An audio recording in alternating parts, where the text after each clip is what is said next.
Hello and welcome to our webinar. Thank you so much for joining us today. My name is Jane Zupan. I'm Senior Director of Product Marketing here at Attivio, and I am here today with Will Johnson, who is our CTO, and he is also a co-founder of Attivio. So just to get started, to set the stage, Attivio, who is Attivio? We are the leading cognitive search and insight company. So most of our clients are in the Fortune 500, and they're relying on us to do things like drive operational efficiencies and improve business outcomes. So they're doing this across a wide variety of solution sets. So it's everything from knowledge management to intranet search to things like 360-degree view of the customer. And we have clients in FinServe who are doing things like anti-money laundering applications with cognitive search. And the question that always comes to us is, what exactly is cognitive? You're using this word cognitive, and what do you mean by that? So cognitive, and there's pretty much agreement about what we mean by cognitive. So we're talking to the analysts like Forrester and Gartner, and generally in the industry, cognitive really is a very concrete set of capabilities. So things like the four things on this slide. There's an information index, text analytics, machine learning, and natural language processing. So what we mean by this, for the information index, it's this notion that everybody, all organizations have their information in all kinds of places. So just when I think of marketing, I'm used to getting my information in email, on shared drives, in SharePoint, in Salesforce, and the list goes on, and it's different for different people and different functions in the company. But the idea is to have universal access, a single point of access to all of this information, no matter where it lives. So text analytics is the idea. It's the idea of using a variety of techniques to analyze this information, to analyze this text-based content. So things like being able to classify people, places, and events. This enables a lot of things in the application, but it enables things like classification, like the facets. If you think of things like Amazon.com, you have categories and facets on the left. So when you're searching for something, this helps you filter your search and get right down to the specific piece of information you need. So with machine learning, we're thinking about things like the ability to understand both the index and the user behaviors. So the user behaviors that develop patterns and trends over time, and the ability to connect that to the information that you're accessing. And in that way, the system can actually present very highly relevant answers and results and insights to a particular user or profile. And with natural language processing, we're thinking of the notion of understanding the meaning behind the text. So understanding the intent of the user's request, even if they don't use the right words or they misspell the words. So for example, if a user searches for something like car, but the system is full of information about automobiles, you would expect the system to connect those dots. And all of this really comes down to user experience. User adoption and user experience are extremely important. But what happens in today's world is that in our personal lives, we're used to a very easy user experience when it comes to finding information.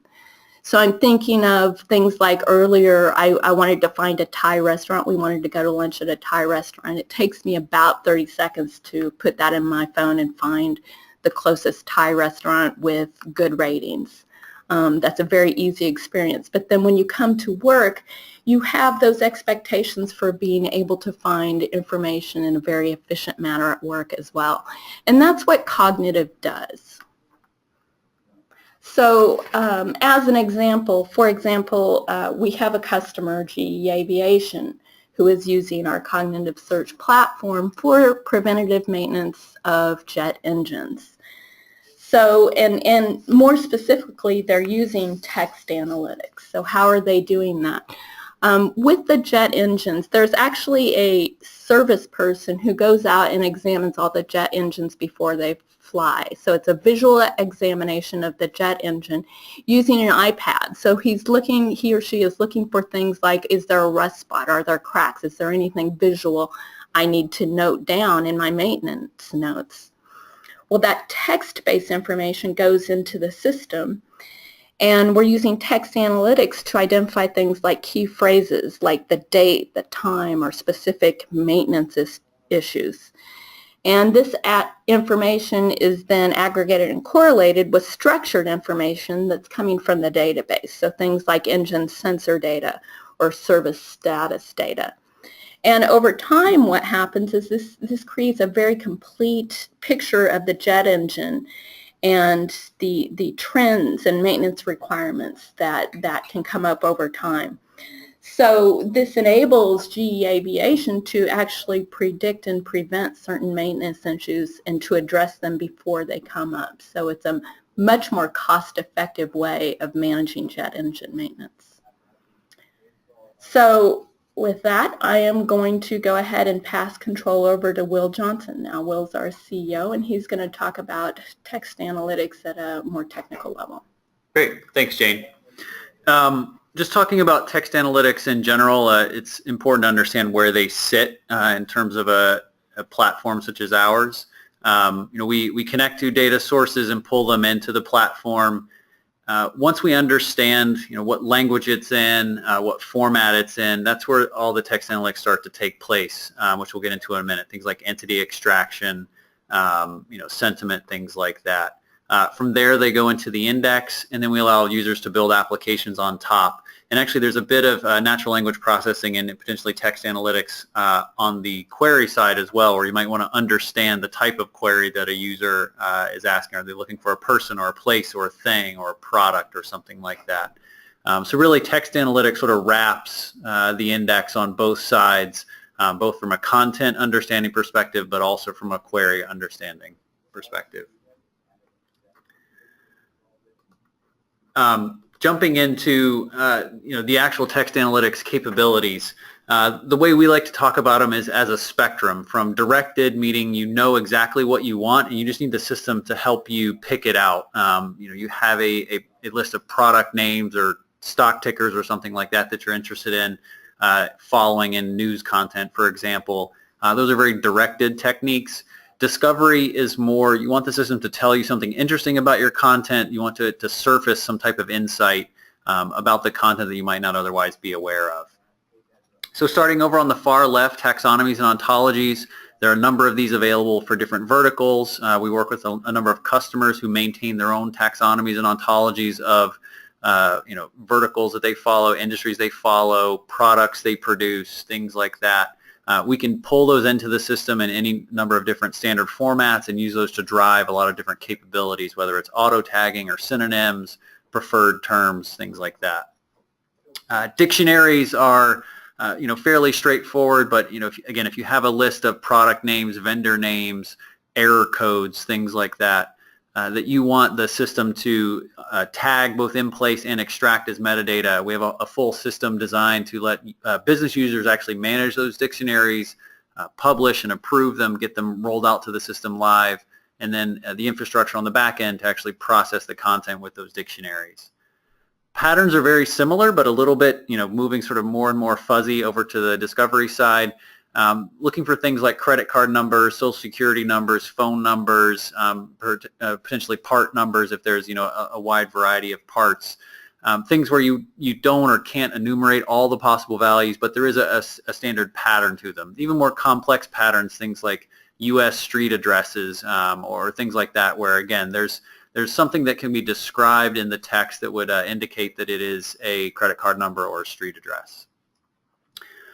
Further to the right, machine learning-based sentiment, entity sentiment, and classification. These are all machine learning-based approaches to really classifying content. So you can train the system to understand the difference between a 10K and a 10Q earnings announcement or something like that, or a product brief versus a product requirements document.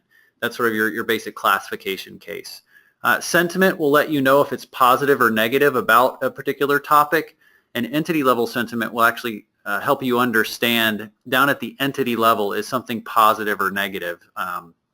The example I always use is, I love my iPhone, but I hate my carrier.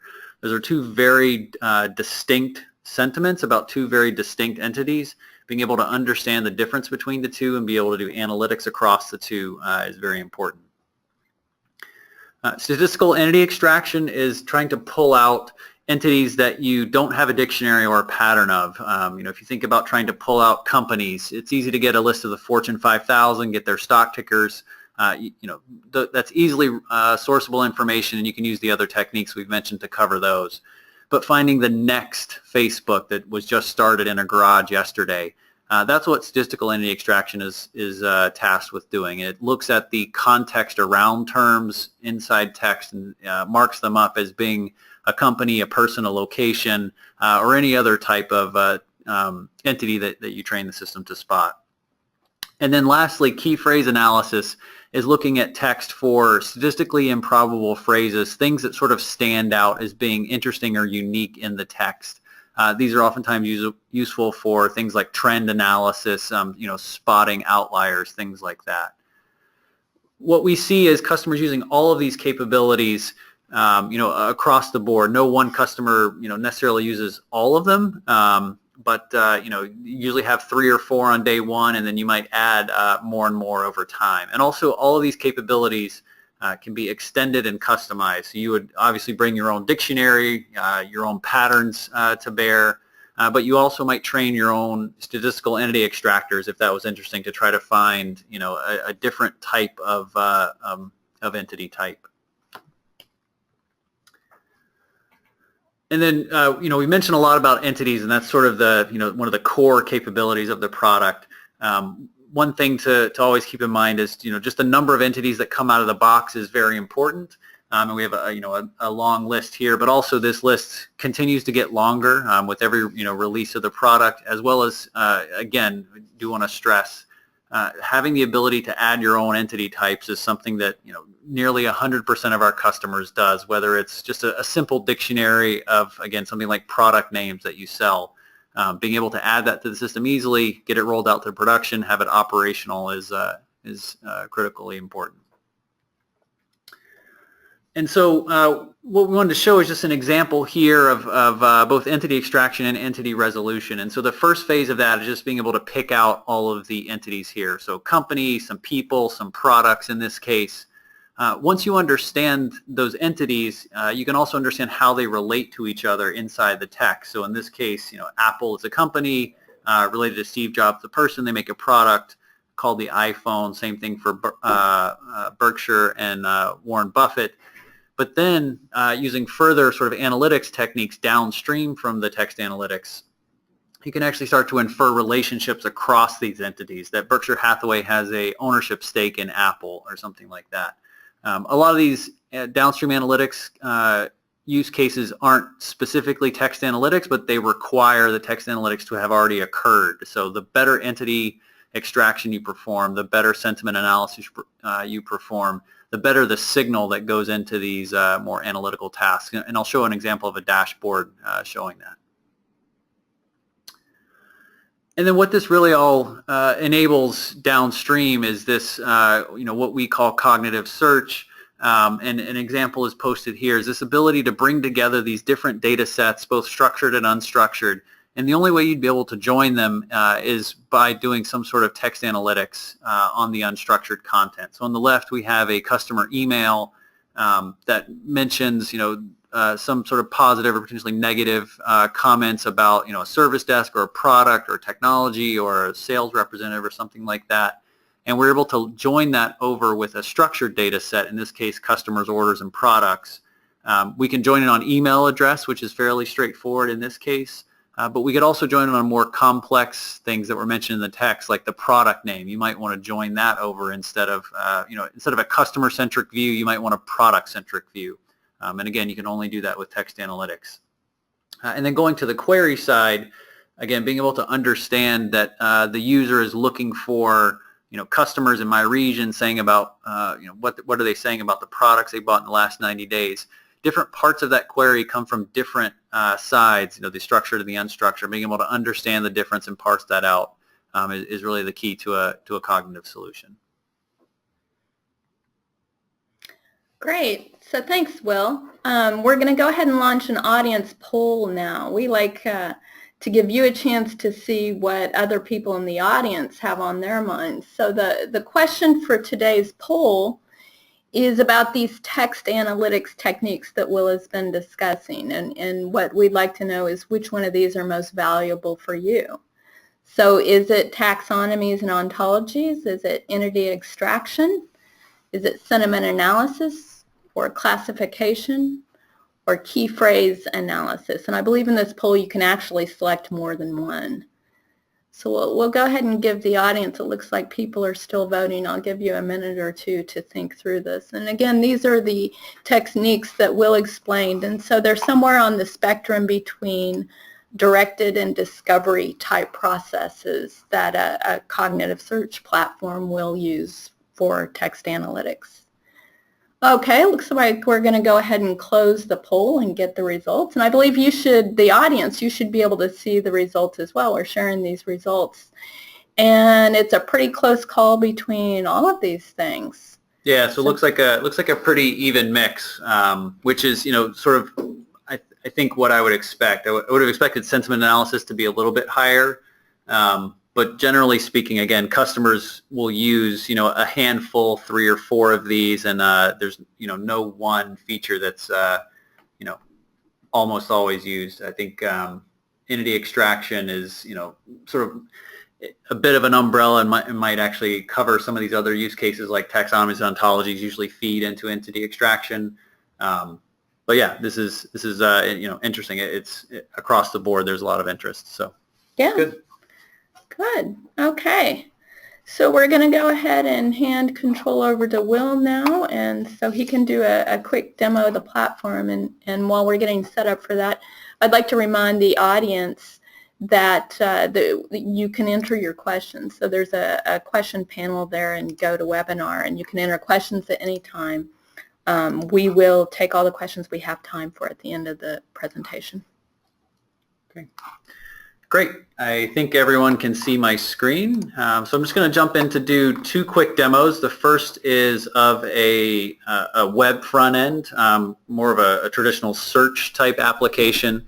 The second is a more analytic type application, a dashboard we built for one of our financial services customers.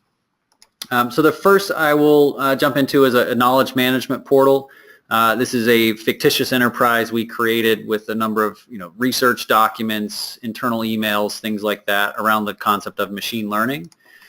So the first thing I'll do is just run a quick search, and as you can see, you'll end up with a fairly standard search type interface. There's results with hit highlighting. You can drill in based on the content source.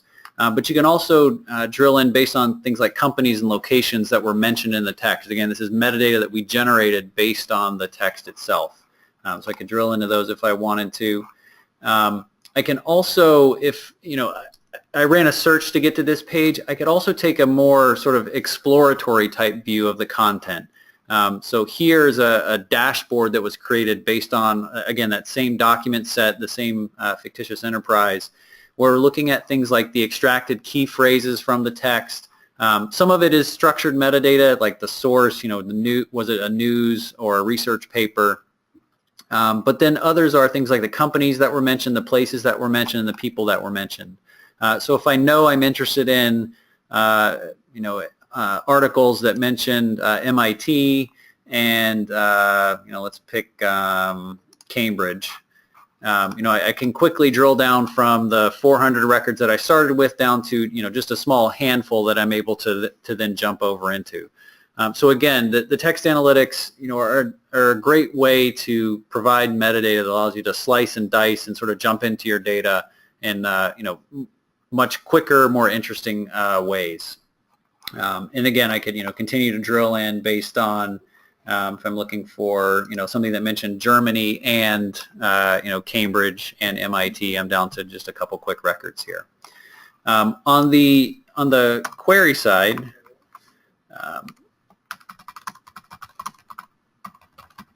I'm able to run queries, and the system will understand the fact that in this case I'm actually looking for an expert. I'm looking for a person, not necessarily a document. And so I can click on that, and that will take me over to a list of people, again, who, based on their expertise, based on the terms that we saw, the key phrases that we saw in their content that they authored and the emails that they exchanged with other employees, we're able to drill in and find that expert in machine learning. And again, show some of the text analytics capabilities here, their area of expertise and things like that.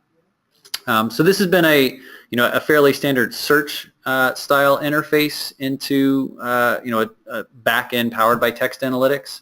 The next example I want to show is really completely different. It's an analytic dashboard, and this is a very lightweight BI front end. The Attivio platform speaks native SQL with ODBC and JDBC drivers, so we can take tools, in this case it's Spotfire in a web player, but take tools like Spotfire, Tableau, Cognos, things like that, and run it directly against the engine.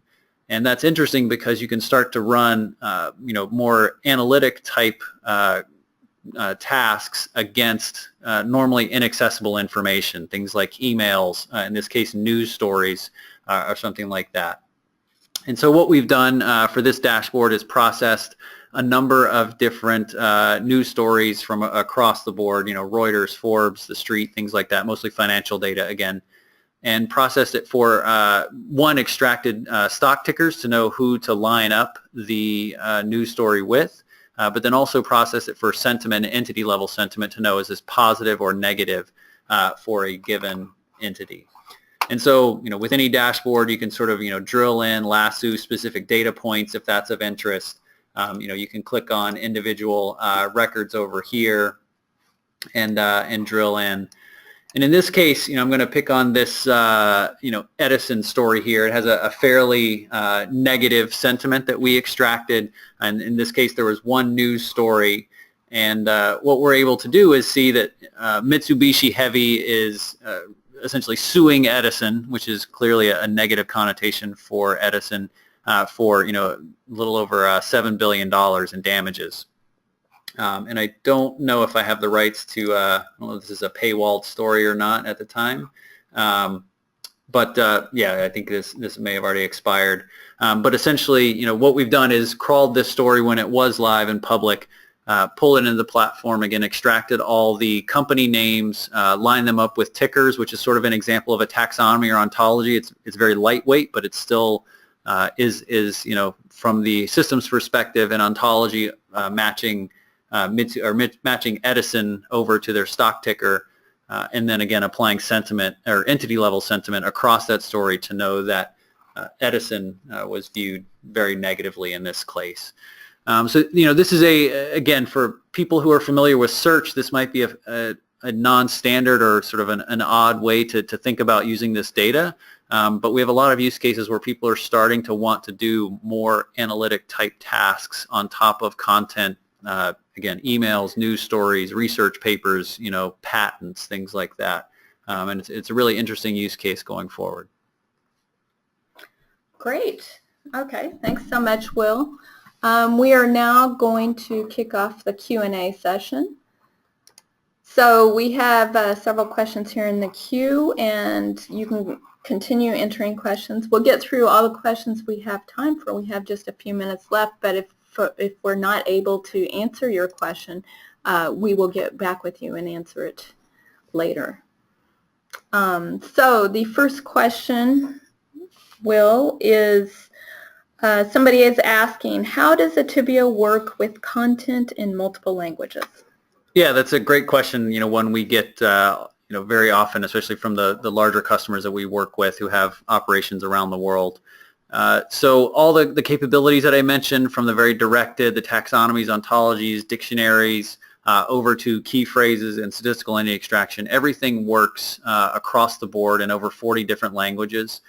For what we call advanced linguistic capabilities, we have a support for an additional 40 for basic linguistics.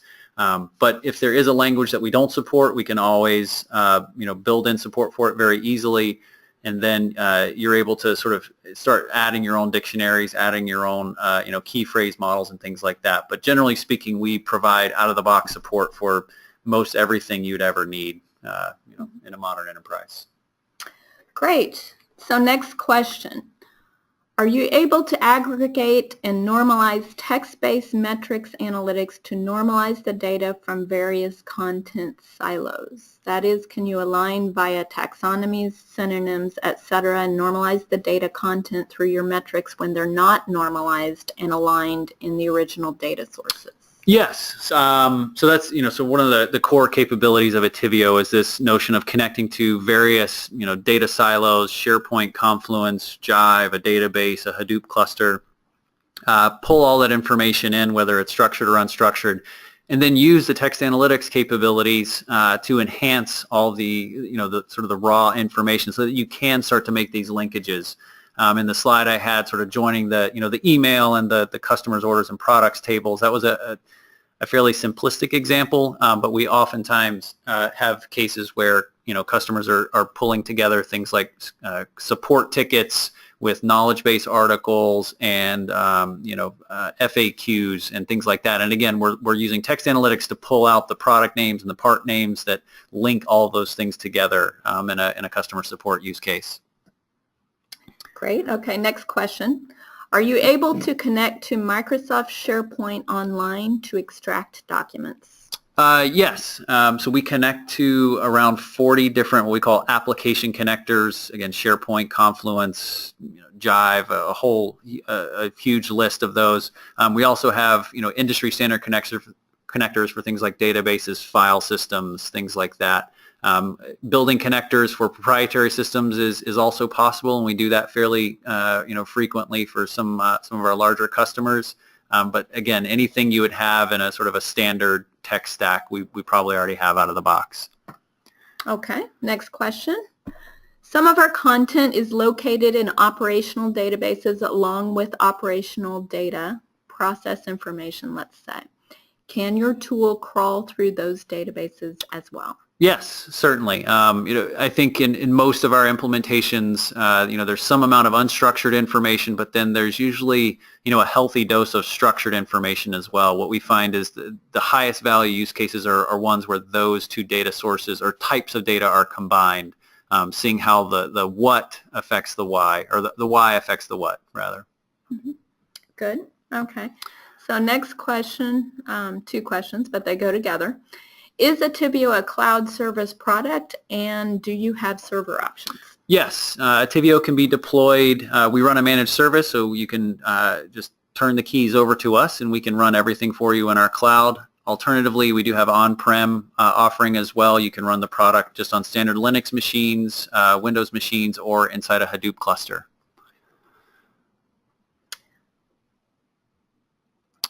Okay, so next question. Are there any limitations with text crawling different document types, such as PDF, PowerPoints, videos, images? Yeah, great question. So we support over 600 file formats out of the box. That's, all the Office formats, PDF, things like that, and about 550 formats you've never heard of. So getting the data in is not a problem. Again, once we convert those documents to text, we then detect what language it's in, Spanish, French. We can also disambiguate different sections of a document, so half of it could be in Spanish, half of it could be in French. And then from there, we apply text analytics on a per segment basis. Okay, great. So great questions. Thanks so much for the audience participation. We're not going to have time today to get to all these questions, but somebody will reach out to you and answer your questions offline. Yeah. So it's time to wrap it up. Before we go, I do want to let you know a couple of things. So one is that there is a free download of the Attivio platform. You can go to our website. There's a Try Attivio free button in the top right-hand corner. You can go to attivio.com/free trial.